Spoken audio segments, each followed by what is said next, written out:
क्या देखा कल हमने? भीम नाम का राजा चारुहासिनी नाम के अपनी पत्नी के साथ पुत्र उत्पन्न नहीं होने के कारण विरक्त होके जंगल में आते हैं। वहां विश्वामित्र ऋषि का, मुनि का कुटीर देखते हैं। वहां विश्वामित्र ऋषि उनको पूर्व जन्म की, उनके पीढ़ियों में की हुई गणेश भक्ति के बारे में कथा बताते हैं, जिसमें बल्लाल गणेश की कथा हमने सुनी थी।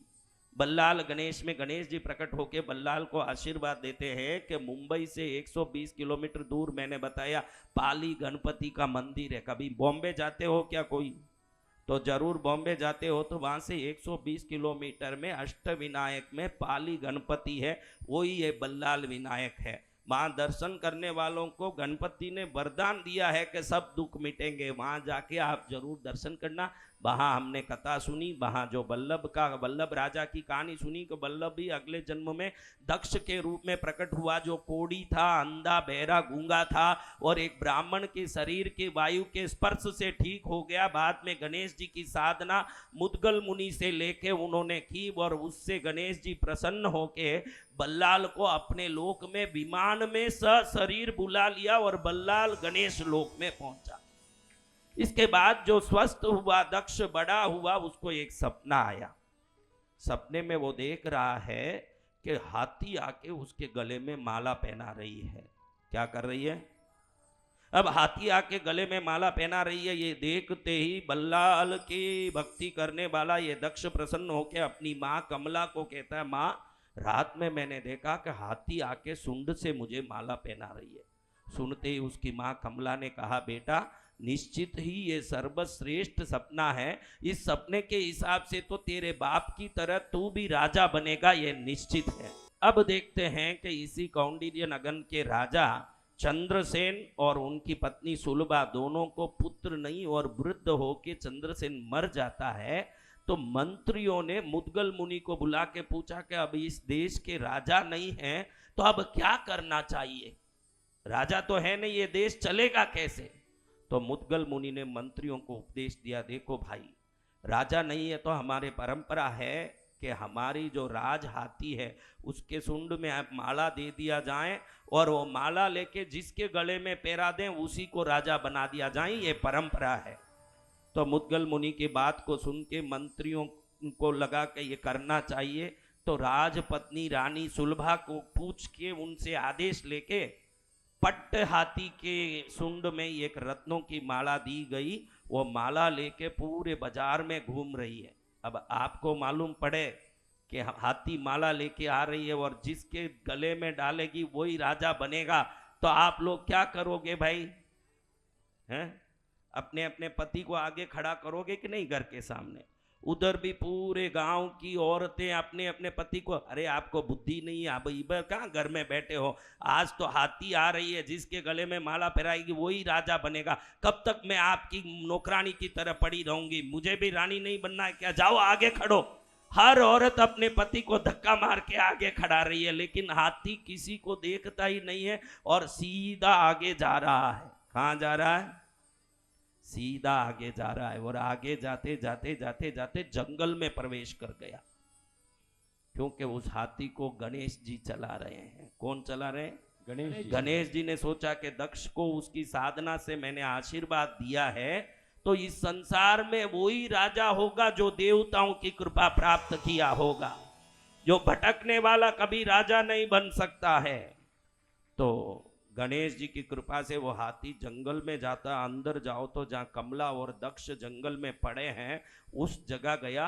पीछे पीछे नगर जन मंत्री सब आ रहे हैं, क्योंकि उनको देखना है ना कि हाथी किसके गले में माला पहनावे। कल कोई भी माला पहन के आ जाए कि मेरे गले में हाथी ने माला डाला करके झूठ बोले। कोई मीडिया वाले तो है नहीं कि पीछे पीछे जाए ने कैमरा पकड़े। अब आज तो कहाँ कहाँ घुस जाते हैं ये मीडिया वाले, भगवान जाने। उधर से दिखा रहे हैं, देखो मंत्री जी पैकेट से क्या निकाल रहे हैं ऐसे। अब उस जमाने में मीडिया कहाँ था भाई? तो जब जाके एकदम उधर पीछे पीछे जा रहे हैं, देखो तो हाथी माला एकदम लेके दक्ष के गले में पहरा दिया।